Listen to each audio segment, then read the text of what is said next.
I didn't say a word when they handed me that eviction notice. I just slid the 1932 water rights deed across the table and watched 32 McMansions turned into lakefront property. The Willowbrook Estates HOA thought they could steal my grandfather's farm while I was deployed in Afghanistan. These pompous bureaucrats built their perfect suburban paradise on stolen land, complete with tennis outfit Karens patrolling in golf carts. What they didn't know, I'm an Army Corps engineer. That little earth dam on my property had been waiting 42 years for someone stupid enough to build downstream. The audacity was truly something to behold until the spillway gates opened and their luxury development got its first taste of natural flooding. All this was going to be satisfying. Let me introduce you to David Warner. That's me, 35 years old. Army Corps of Engineers and the third-generation owner of 45 acres of prime Texas land just outside Austin. My grandfather, who we all called Pops, bought this property back in 1957 when Austin was still a sleepy college town, and barbecue joints outnumbered tech companies by about 1,000 to 1. Pops was the kind of man who believed in taking care of the land and the people on it. In 1975, he built a small earth dam on our property. Nothing fancy, just good engineering designed to collect rainwater for the cattle and help out our downstream neighbors during dry spells. The Army Corps of Engineers even helped him with the design. Pops always said that someday the back 35 acres would be worth something special, but for now it was just beautiful rolling hills where we ran cattle and I learned to hunt. Then came my 2 tours in Afghanistan where I specialized in water management and infrastructure. Turns out building wells and managing water flow in a war zone teaches you a thing or two about how precious clean water really is and how quickly people will fight over it. While I was on my second deployment, Pops passed away. The property went into trust managed by my well-meaning, but overwhelmed sister Emma, who lives in California and knows about as much. About Texas land law as I know about surfing. She hired a local property management company called Loaner Land Services to handle the taxes and upkeep. The property taxes got paid automatically. But here's the thing. Emma never actually looked at the tax assessment. Big mistake. Enter our villain, Margaret Olivia Thornwell, 54 years old, president of Willowbrook Estates HOA, and the kind of woman who drives a white BMW X7 and treats tennis outfits like business attire. Olivia's got that particular brand of passive-aggressive sweetness that Southern women perfect around age 43. You know, the kind where they'll smile while they're stabbing you in the back and somehow make it sound like they're doing you a favor. Olivia's married to City Councilman Ricky Pointig, which should tell you everything you need to know about how she gets things done. She's got a reputation for neighborhood beautification initiatives, which is fancy talk for forcing out anyone who doesn't fit her vision of suburban perfection. The smell of her expensive perfume can't quite mask the stench of cigarette smoke and entitlement that follows her around like a cloud. I came home from deployment in April 2021, ready to finally spend some real time on Pop's land. Drove down that familiar gravel road, past the old oak tree where I'd carved my initials as a kid, expecting to see the same rolling pastures and that little earth dam sparkling in the Texas sun. Instead, I found construction crews, concrete trucks, and survey stakes scattered across my back 42 like some kind of suburban invasion. The crunch of gravel under my boots felt different somehow, angrier. I could taste the dust and my own rising fury as I marched up to the construction foreman. "Sorry, buddy," he said, not looking sorry at all. "We got permits and everything. This is Willowbrook Estates property now." I called the police. Officer Martin showed up and explained with obvious discomfort that the HOA had filed an adverse possession claim while I was overseas. Apparently, when nobody's actively using land for a certain period, and if you can prove you've been improving it, you can sometimes claim ownership. It's an old law designed to prevent land from sitting empty forever, but it's become a favorite tool of developers and HOAs looking to expand their empire. That's when Olivia appeared, riding up in her little golf cart like some kind of suburban warlord. Her voice had that syrupy sweetness that immediately made me want to check my wallet. "Your family abandoned this land, honey," she said, smiling like she was doing me a favor. "We're just putting it to good use for the community." But here's what really got my blood boiling. I discovered that her construction crews had diverted Thesmall Creek that feeds Pops. Damn. The water level was dropping every single day, and with it, 43 years of careful water management that had helped our neighbors through droughts, floods, and everything in between. As I stood there watching the water level drop, Olivia's parting shot echoed in my ears. "You should have stayed closer to home, soldier boy." That's when I knew this wasn't just about land. It was war. I hired the first attorney I could find. Big mistake. This guy quoted me $80,000 just to challenge the zoning change. Turns out while I was serving my country, Olivia's husband, Rick, had pushed through an emergency zoning modification. My family's land went from agricultural pre-validation to residential development zone faster than you can say conflict of interest. But there's where my Army Corps training came in handy. While that overpriced lawyer was shuffling papers and billing hours, I was digging through the county records like I was hunting for IEDs. And just like in Afghanistan, the devil was in the details. I found Pops's original 1975 dam construction permits, and they were beautiful. See, Pops didn't just build that dam himself. He worked directly with the Army Corps of Engineers for flood control and watershed management. That meant federal jurisdiction. And here's your first knowledge nugget. Any dam built with federal guidance creates federal jurisdiction that local HOAs can't override, period. The metallic taste of adrenaline hit my tongue as I realized what I'd found. This wasn't just a property dispute anymore. It was a federal case. But wait, it gets better. While I was photocopying permits at the courthouse, I stumbled across a 1925 water rights deed buried in the old records. My great-grandfather had purchased senior water rights to the entire Willow Carey WED. These rights were older than the city, older than the county's municipal water system, older than every single one of those McMansions sitting on my land. They weren't just stealing my property, they were stealing my water. Meanwhile, Olivia was busy playing the victim. She organized an emergency HOA meeting about the dangerous dam structure, complete with a local news crew she'd obviously tipped off in advance. I watched her on the evening news, standing in front of her perfectly manicured lawn, talking about children's safety and neighborhood security. "We're just concerned about our children's safety," she said, dabbing at her eyes with a tissue. "That dam looks ready to burst, and we have families living right downstream." The funny thing about local news is they love a good story, but they're not always great with follow-up research. If they'd bothered to check, they would have found that my dam had passed its most recent safety inspection with flying colors. But Olivia wasn't done. She posted on the Nextdoor app, you know, that digital neighborhood watch where HOA presidents go to flex their petty authority. Her post warned about aggressive property disputes and unstable individuals in the area. She never mentioned my name, but she didn't have to. In a community that small, everyone knew exactly who she was talking about. The smell of Diesel X-House mixed with cedar pollen hung heavy in the August air as I stood on my front porch each evening watching their construction. Crews worked double shifts. They were racing to finish those houses before I could get any kind of legal injunction. Every night I counted new foundation pours. Every night the water level in Pop's dam dropped another inch. That's when I called my old Army buddy Tony Riggs, who now works for the EPA Enforcement Division. 25 minutes on the phone with Tony taught me more about environmental law than 4 hours with that expensive attorney. Alex said if they're diverting a natural waterway without federal permits, that's a Clean Water Act violation.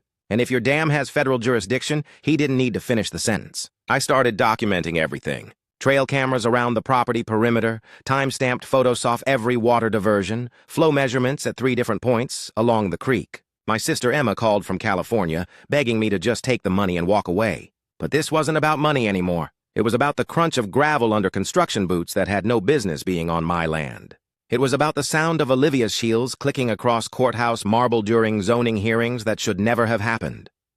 It was about the bitter taste of courthouse coffee during research sessions that revealed just how deep this corruption went. But most of all, it was about that dam. Pops built it to help the community during dry spells. For 43 years, it had been a source of life for our neighbors downstream. Olivia's crew was turning it into a decorative pond for McMansions.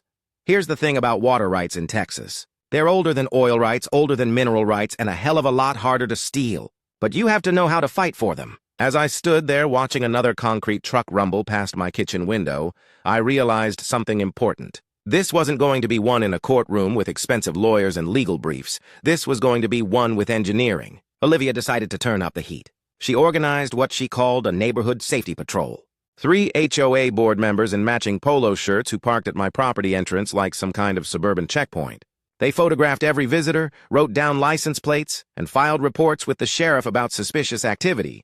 The harassment campaign was textbook intimidation, loud music complaints when I ran my radio during farm work, unsightly structures, citations for my perfectly functional farmhouse that had been standing since 1963, environmental hazards, reports about my septic system that had passed inspection just 7 months earlier. But the real kick in the teeth came when Rick used his city council position to order a wellness check on me through veteran services. Apparently, I was a troubled veteran who might be struggling with readjustment issues. The social worker who showed up was apologetic but thorough. She had to check boxes on her clipboard while Olivia watched from her golf cart like she was supervising a military inspection. That's when the coordinated bureaucratic assault began. Building inspector, fire marshal, health department, and animal control all showed up on the same day like some kind of regulatory SWAT team. Each one found minor violations requiring expensive corrections. The building inspector, who happened to be a drinking buddy of Rick's, declared that my front porch needed $8,500 in foundation work. I recognized the squeeze play immediately. It's the same tactic they use in war zones to pressure local officials, overwhelm them with bureaucracy until they give up and cooperate. But two can play that game. While they were drowning me in paperwork, I was making some phone calls of my own. Tom Coper at the EPA was very interested to learn that Olivia's HOA had never filed their required wetlands assessment before redirecting Dumney. Turns out any development that redirects natural waterways requires federal environmental clearance, even on private property. And the fines for violations start at $55,000 per day. The smell of fresh concrete curing in the summer heat reminded me every morning that I was running out of time. But my research was paying off in ways Olivia never expected. I discovered that their entire development had been built in what the Army Corps classified as a 110-year floodplain. Insurance companies had initially refused coverage until the HOA provided a flood mitigation plan.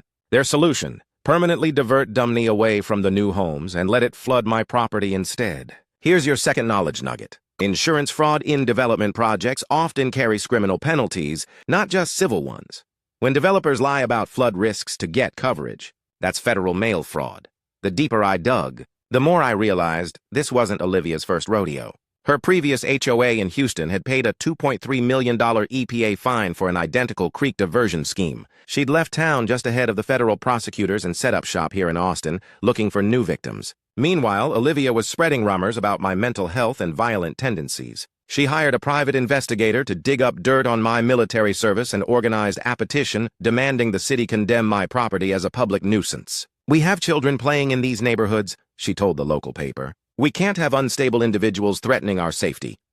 But while she was busy playing the victim, he was building alliances. I connected with other HOA victims through online forums and discovered a pattern. Olivia's HOA had absorbed 6 smaller properties through similar tactics over the past 4 years. Each time the story was the same: pressure, harassment, bureaucratic warfare, and mysterious zoning changes that always seemed to benefit Rick's construction company. I partnered with my elderly neighbor, Mrs. Harris, whose family garden had withered since the creek diversion. I met Miguel Santos, whose family farm had been rezoned out of existence by Rick Thorne Newell 2 years earlier. These weren't isolated incidents. They were part of a systematic land grab that had been going on for years. The vibration of heavy machinery through my farmhouse floorboards became a daily reminder of what I was fighting for. Every morning I watched concrete trucks rumble past my Kit Harris window. Every evening I documented the water theft that was slowly killing Pop's dam.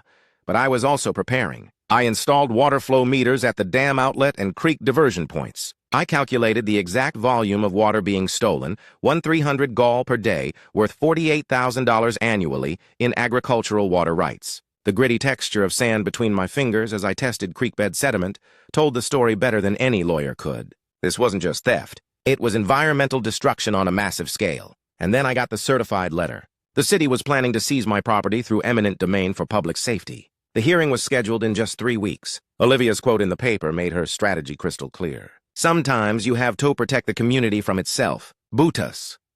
I stood at my bedroom window that night watching storm clouds gather on the horizon. I realized something important. Those weren't just rain clouds building up.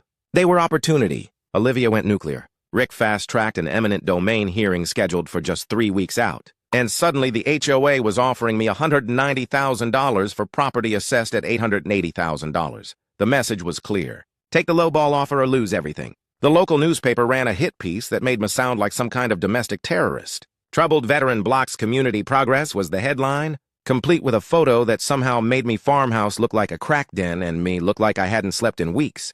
But Olivia's masterstroke was the photo op. She staged it perfectly. 22 concerned mothers holding children near my property line with a professional photographer capturing their worried faces while my farmhouse loomed menacingly in the background. The Facebook post went viral with the hashtag #ProtectOurKids. "Our children deserve safe neighborhoods," she told the Channel 8 news crew, not whatever issue she brought back from war.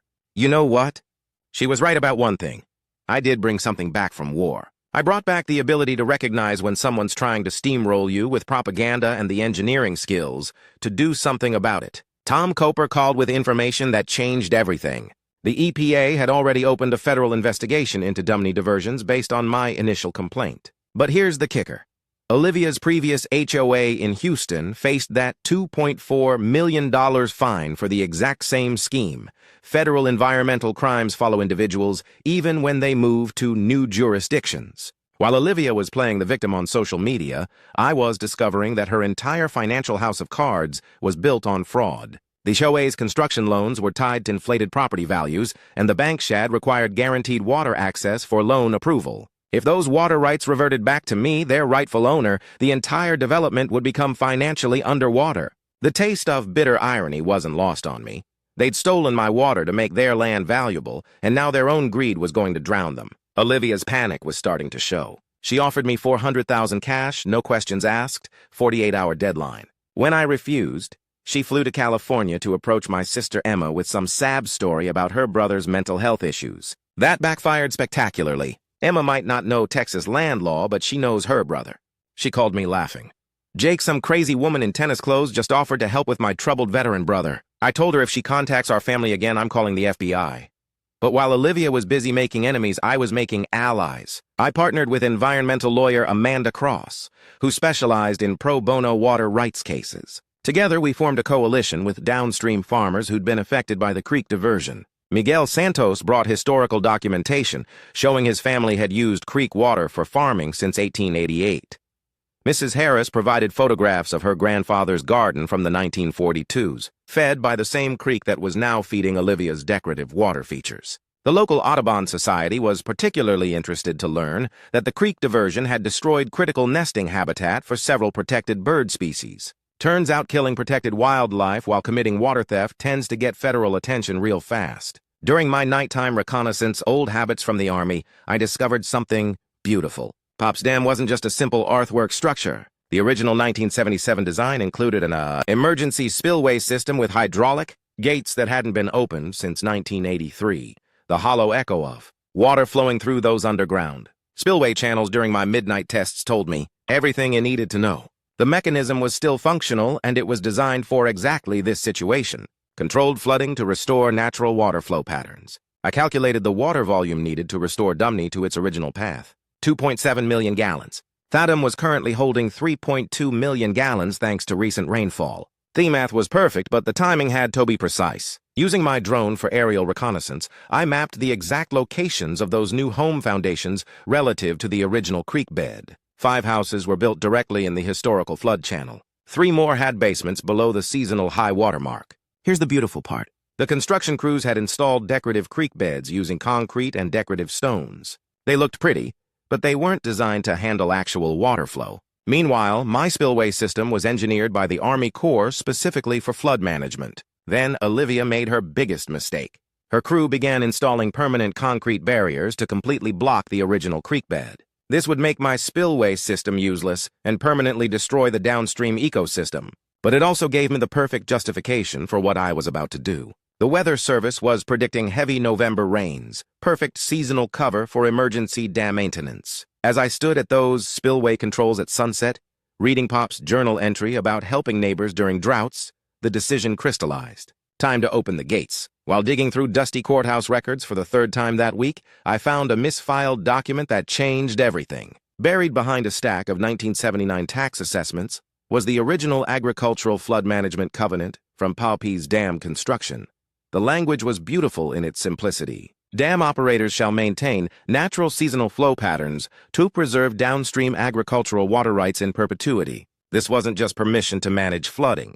It was a legal obligation that superseded any HOA agreements or city ordinances. But Amanda Cross's investigation uncovered something even more damaging. The HOA's insurance applications contained flat-out lies.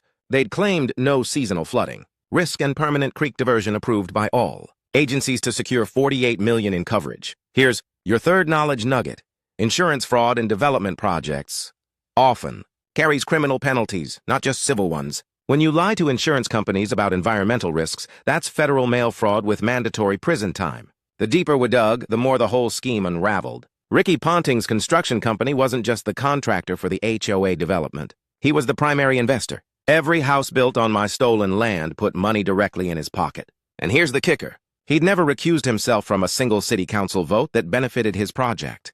Pony Riggs shared EPA findings that made my blood boil. The creek diversion had killed the entire population of Guadalupe Base, a protected species that had thrived in Dumney for generations. Texas Parks and Wildlife had documented the fish kill, but somehow the report got lost in Rick's office before it could trigger federal prosecution. They weren't just stealing land and water, they were destroying an entire ecosystem. But the real smoking gun came from Amanda's banking contacts. The construction loans were secured by fraudulent environmental assessments that claimed the creek diversion was a temporary construction measure. Banks were told the water would be returned to its natural flow once construction was complete. If those water rights reverted to me, the entire development would violate federal lending regulations. The banks could demand immediate full repayment of $13 million in construction loans. That's when I found Pop's handwritten journals in the farmhouse attic. His 1982 entry broke my heart. Open spillway today helped the Santos farm and 3 others get through dry spell. That's what neighbors do. The dam was never about our family's profit. It was about community service, helping downstream neighbors survive droughts and managing floods to protect everyone in the watershed. Reading those journals, I realized what Olivia had really stolen. It wasn't just land or water. It was 47 years of community cooperation that my grandfather had built one neighbor at a time. My engineering analysis confirmed what I'd suspected. Olivia's creek diversion was creating an upstream flooding hazard. During heavy rains, the redirected water would back up into residential areas. The original creek bed had provided natural flood control for the entire watershed, and my spillway system was the only way to safely manage seasonal flooding. The timeline pressure was crushing. September rains were predicted to be the heaviest in 8 years. If I waited for the legal system to grind through appeals and federal investigations, natural flooding would happen anyway, potentially causing real property damage. But if I acted now, I could control the timing and intensity. A controlled spillway release would demonstrate natural flood patterns without endangering anyone while proving that the HOA development violated federal environmental law. Standing at those spillway controls at sunset, holding Pops's journal, the moral clarity hit me like a lightning bolt. This wasn't about revenge anymore. It was about restoring the natural order that had sustained this community for generations. Olivia had systematically destroyed the local farming community. Miguel Santos lost his family's century-old farm. Mrs. Harris's ancestral garden withered without creek water. 3 other families were forced to sell generational properties to Rick's eminent domain schemes. But the federal environmental investigators were scheduled to visit next month. Perfect timing. If I could demonstrate natural flood patterns before their inspection, it would prove the HOA development violated multiple federal laws. The musty smell of old hydraulic fluid and the dam control. Mechanisms reminded me that this equipment was built to last. Pops had designed it for exactly this moment when someone would need to stand up for the creek and the community that depended on it. As storm clouds gathered on the horizon, I made the decision that would change everything. Time to honor Pop's legacy and open those gates. You don't just open a dam without a plan. This wasn't revenge. It was a military operation with legal cover, environmental justification, and community support. First, I assembled my team. Amanda Cross coordinated the legal strategy, filing additional federal complaints to ensure maximum media attention when the spillway opened. Tom Coper provided federal cover, guaranteeing that EPA investigators would witness what he called our natural flooding demonstration. Miguel Santos documented 45 years of downstream agricultural damage, providing historical testimony about seasonal flooding, patterns that proved the creek diversion was destroying. Generational farming operations. Mrs. Harris offered her property as a staging area and brought credibility as the community's most respected longtime resident. Amanda's legal strategy was brilliant. She filed an emergency agricultural water rights restoration motion, arguing that the dam covenant legally required me to maintain seasonal flooding for downstream agriculture. We weren't breaking the law, we were following it. Here's a crucial knowledge nugget. Agricultural water rights often supersede residential development rights, especially when you have historical documentation proving prioris. The key is having ironclad paperwork that predates any development claims. My technical preparation was pure Army Corps engineering. I created detailed spillway operation plans with precise calculations. Controlled releases starting at 5 a.m. Gradual increase over 5 hours. Peak flow at 10:30 a.m. The water volume was calculated to demonstrate natural flooding patterns without causing structural damage to anything except Olivia's illegal concrete barriers. Safety was paramount. I posted warning signs 20 hours in advance and personally notified the volunteer fire department. This wasn't some reckless flood. It was a carefully controlled demonstration of how water naturally wanted to flow. Amanda contacted environmental reporters from the Austin American-Statesman and local TV stations. Miguel arranged for community members to witness the agricultural water restoration. The strategy was simple. Control the narrative before Olivia could spin it as dangerous veteran terrorizes neighborhood. Our intelligence network was straight out of a spy novel. Mrs. Harris monitored HOA activity through the neighborhood gossip network. Never underestimate little old ladies with time on their hands. The local diner waitress, who happened to be Miguel Scusen, reported on city council closed door or meetings. My army buddy at Fort Hood provided surveillance drone support for legal documentation. While I was rebuilding spillway controls with modern hydraulic systems, Amanda was waging financial warfare. She contacted insurance companies with evidence of fraudulent applications, arranged for banking regulators to review construction loan documentation, and prepared whistleblower complaints about Rick's conflicts of interest. The beauty was in the timing coordination. Weather Service confirmed heavy rains in 60 hours. Amanda scheduled federal environmental inspection for the same week. Miguel arranged for the agricultural extension agent to document downstream benefits. A perfect storm of natural weather, federal oversight, and community support, all converging at exactly the right moment. But I knew Olivia's psychology. She always escalated when pressured, so I prepared for her predictable responses. Emergency HOA meeting, media smear campaign, probably a restraining order filed through her corrupt judge friend. Amanda drafted preemptive legal responses to each expected attack. The evidence preservation was crucial. I compiled comprehensive photo documentation of the current creek diversion, recorded video testimony from affected farmers and neighbors, and gathered historical photographs showing original creek bed and seasonal flooding patterns. Amanda secured everything in federal court filings for legal protection. Safety protocols included coordination with the volunteer fire department, communication with downstream residents, and detailed notices posted in English and Spanish. I even created an evacuation plan we wouldn't need just to demonstrate responsible management. The economic warfare was Amanda's specialty. She tipped off state banking regulators about construction loan irregularities, contacted the Texas Attorney General about insurance fraud evidence, and prepared a civil RICO lawsuit alleging a pattern of racketeering. Here's another knowledge nugget. Coordinated regulatory pressure often forces settlement faster than individual lawsuits. When multiple agencies investigate simultaneously, defendants can't fight on all fronts. The smell of WD-40 and machine oil filled the evening air as I serviced all dam equipment and tested spillway gates under minimal flow. Everything worked perfectly. Pops had built this system to last. I stocked the farmhouse with supplies for a potential siege. Knowing Olivia would try everything to stop me, Amanda filed protective court orders preventing interference with lawful dam operations. We established secure communications using military-grade encrypted radio. SoI stood at those controls for the final equipment check, watching storm clouds build on the horizon. Everything felt aligned. Weather forecasts confirmed heavy rains in 40 hours. Federal investigators would arrive in 30 hours. Olivia was scheduled for her morning show appearance in 20 hours, probably planning another attack on my character. The timing was perfect. Dawn tomorrow would bring justice, and 43 years of stolen water back to where it belonged.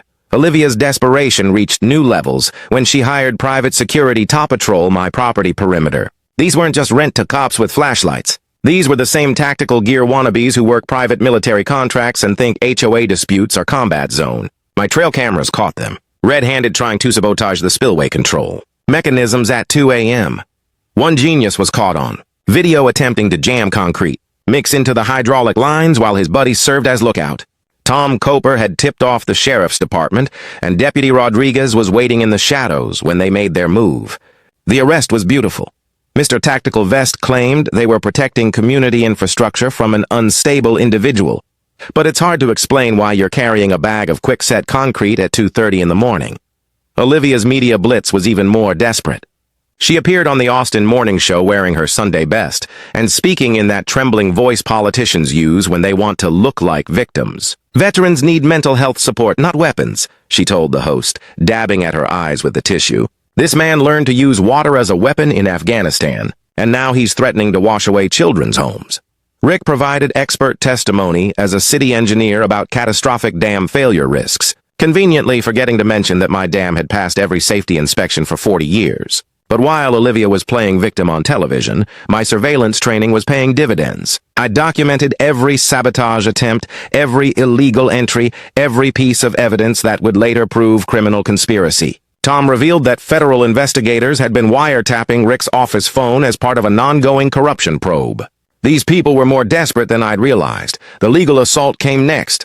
Ricky fast-tracked an emergency restraining order hearing for 7 a.m. the following morning, clearly hoping to catch us off guard. Judge Henry Walsh, Ricky's golf buddy, who'd received $15,500 in campaign contributions from Rick's construction company, agreed to hear the emergency public safety motion. Amanda discovered the corruption connection and immediately filed for Walsh's recusal, but we knew the fix was in. If they couldn't stop the spillway opening legally, they'd stop it through a corrupt judge. Meanwhile, Olivia organized a neighborhood safety patrol to physically surround my property. 22 HOA residents showed up with folding chairs, coolers, and Protect Our Kids signs, planning to live stream the spillway opening as environmental terrorism. The optics were perfect for her narrative. Suburban families with children versus dangerous veteran with Adam. But Miguel Santos had been busy too. He brought 32 farmers and families to support what we called agricultural water restoration. Mrs. Chan organized a counter-demonstration with historical photos showing the creek in its natural state. Amanda arranged for Audubon Society and Sierra Club representatives to attend. Two competing narratives were about to collide. Veteran attacks families versus community protects water rights. The technical sabotage escalated when security footage revealed someone had poured concrete mix into the spillway channel overnight, creating a blockage designed to cause actual flooding danger if I opened the gates. This wasn't just harassment. It was attempted murder disguised as vandalism. I worked through the night with a portable jackhammer, clearing the sabotage while documenting every chunk of concrete as evidence. The metallic taste of exhaustion mixed with fury as I realized how far they were willing to go. Rick used his city council emergency powers to declare my property an imminent public hazard, authorizing the fire department to secure the dangerous dam structure. Fire Chief Martinez, one of the few honest officials left in town, privately warned me that this was purely political. "Jake, you've got maybe 7 hours before they force me to intervene," he said. "Make it count." The insurance investigation breakthrough came at the perfect moment. Amanda's fraud reports triggered a state investigation, and the Texas Insurance Commission froze all HOA development insurance policies. Without valid insurance, the construction company faced immediate work stoppage. Financial pressure was finally hitting where it hurt Olivia and Rick's wallets. Tony moved the EPA inspection up 22 hours duetto credible sabotage reports. Federal agents were now en route, arriving at 7 a.m. If the spillway opened during their inspection, it would become federal evidence of proper water management. But Olivia's final gambit was the cruelest. She contacted Veterans Mental Health Services, claiming I'd made suicide threats and needed an involuntary psychiatric hold. The VA social worker arrived at my farmhouse at 5:30 a.m. just as I was preparing for the spillway operation. I had to convince her I was mentally competent while simultaneously preparing to flood a subdivision. Not exactly a normal Tuesday morning conversation. Emma called from California, her voice breaking. "I can't lose my brother, too. Please, Jake, this isn't what Pops would want." For a moment, I almost cracked. Then I found Pops's final journal entry about standing up to bullies, and Meyer Solve hardened like concrete. Sometimes you have to flood the valley to save the creek. At 7:20 a.m., with federal agents watching and the morning sun painting the sky orange, I opened the spillway gates to 20% capacity. The sound was magnificent. Not the violent rush of destruction, but the gentle whisper of water returning home. For the first time in 17 months, Dumney began flowing in its original bed, exactly where nature intended. Miguel Santos knelt beside the restored creek and cupped the clear water in his weathered hands, tears streaming down his face. "This is the water that fed my grandfather's farm for 61 years, he whispered.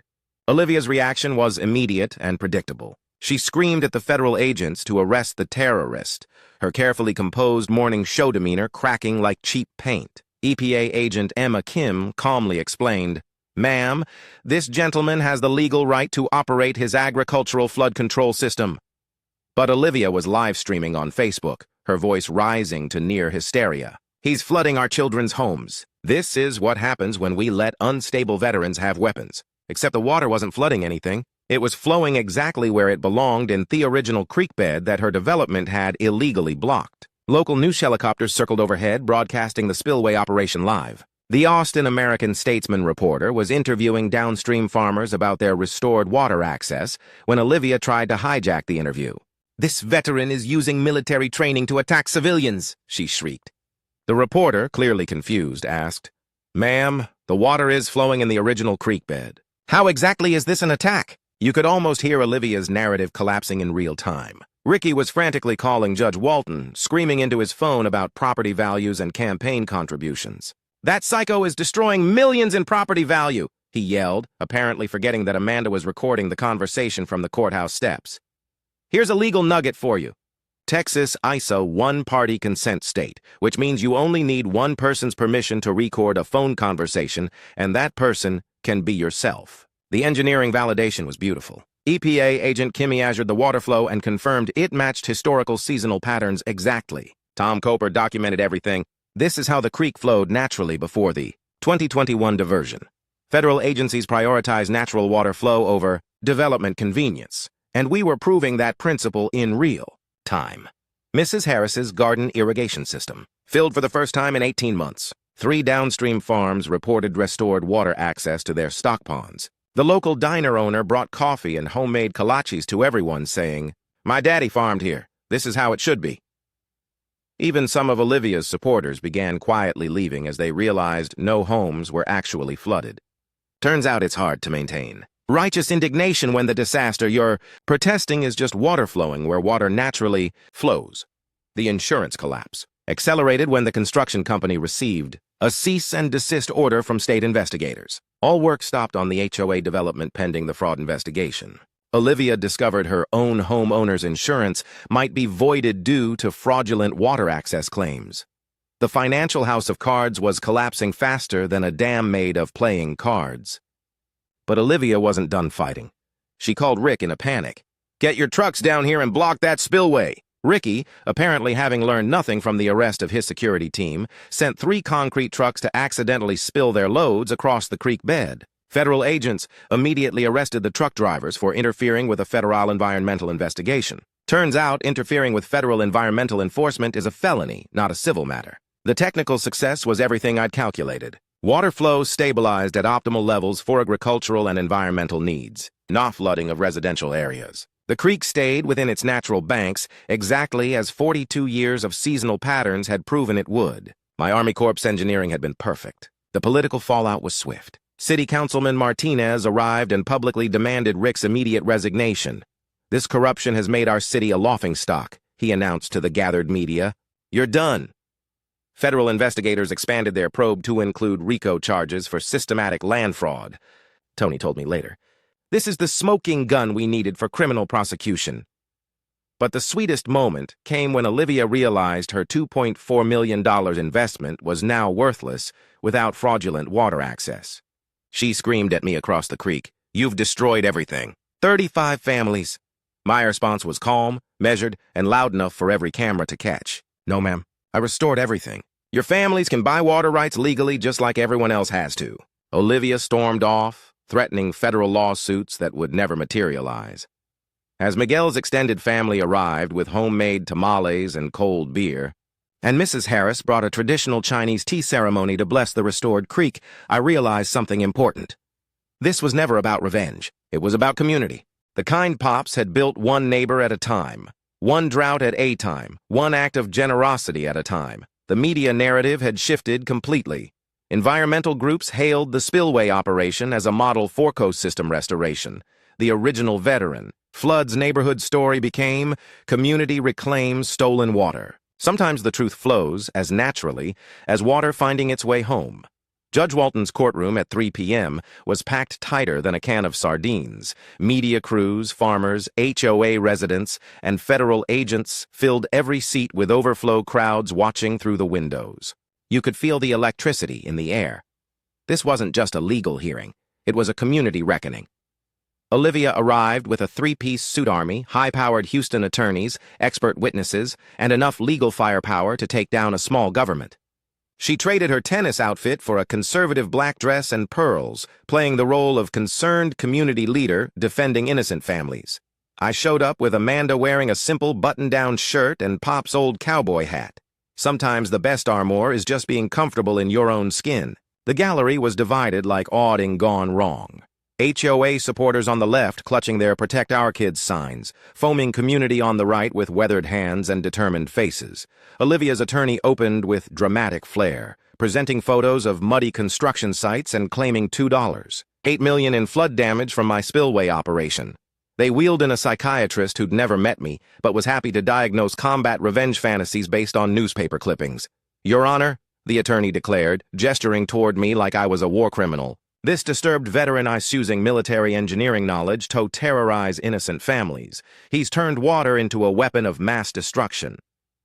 The courtroom buzzed with whispers until Amanda stood for our response.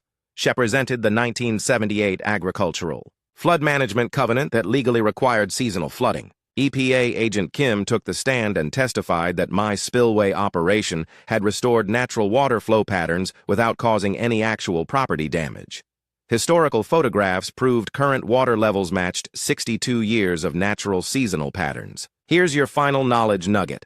Legal water rights documentation always trumps recent development claims, especially when you have federal environmental agencies backing your position.